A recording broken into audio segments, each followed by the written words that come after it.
this was always the plan to get into a position to win races from a couple years ago. So you are doing what you had hoped to do. So what are you hoping people see out of you now? Because I'd also say that, you know, we always hear so many times that racing in the middle of the pack can be some of the hardest racing, even more so than the front. So what do you hope that people are seeing as you are winning these races? With, not to take anything away from you, but this is a very strong car, so in one sense you should be. What are you showing people? I hope that I'm living up to the expectation. I feel like when I made the move to come back from front row after 2020, I learned a lot that year in Cup. I value my experience and value the opportunity that I had and that I took, and everything that Bob Jenkins and everyone at front row did for me. When I made the move, it was to come back and win races, right? Just like you said, and to come back and win championships. And I haven't won a championship yet, which is very frustrating for me. But we've won a lot of races. Won a lot of races in the Truck Series, winning races in the Xfinity Series. Won, I guess, in 2021 in a Joe Gibbs racing car as well. So the goal has been to win races, and it's hard to do. It is, even with very good equipment and with very good support from Joe Gibbs Racing, Toyota TRD. So I feel like everyone expected us to have a good year and to win races, and hopefully that we're living up to that expectation now. I think one of your coworkers at NBC possibly said that that they couldn't choose a favorite this year, right? With Austin Hill winning, with myself winning, they kind of thought that we were going to be dominant, Cole Custer was going to be dominant, and there's some really tough competition for sure. And you're going to see a lot of us battle until the very end this year.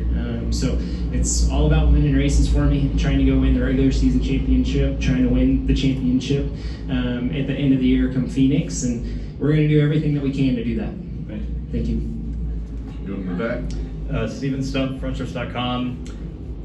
Congrats on the win. I apologize if this has been asked already, but laps were ticking down. You looked like with 10 to go you were going to be pulling away, and then all those late strings of cautions. Were you like, this is going to be no problem, or were you like, oh no, oh no, oh no? I wouldn't say oh no, but there's so many unknowns when you come down to an overtime restart, right?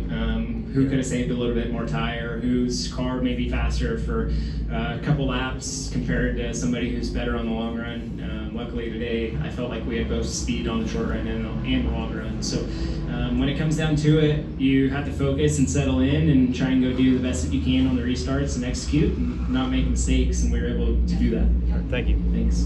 Go around the room. Nathan saw the podium finish, John Hunter. Obviously 2 in a row. Were you guys gelling at the right time?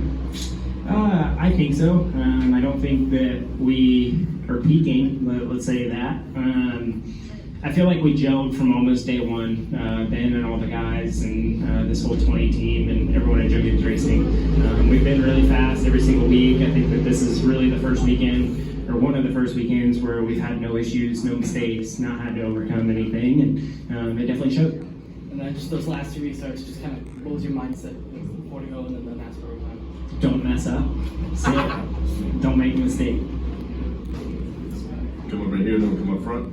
Ethan Miller, Speedway Digest. Build off of that, you had a big lead before that late caution came out. Was there ever any concern about the late restarts, or did you think you could hold them off? I knew that we had a good enough Toyota GR Supra to hold them off, but at the same time, when it comes down to a restart, anything can happen. I mean, Cole was probably one of the other best cars and then got wrecked there, right? So there's so many different things that can happen on restarts. You have less tires, somebody can get into you. So restarts are always nerve-wracking. When you have a 3.5, 4 second lead and you're clear sailing, that definitely feels a lot better than having to have multiple restarts at the end. This is Harrison Burton, driver the number 21. Make sure to hit that subscribe button. Also, check out one of these 2 videos beside me. Visit frontstretch.com for more racing content.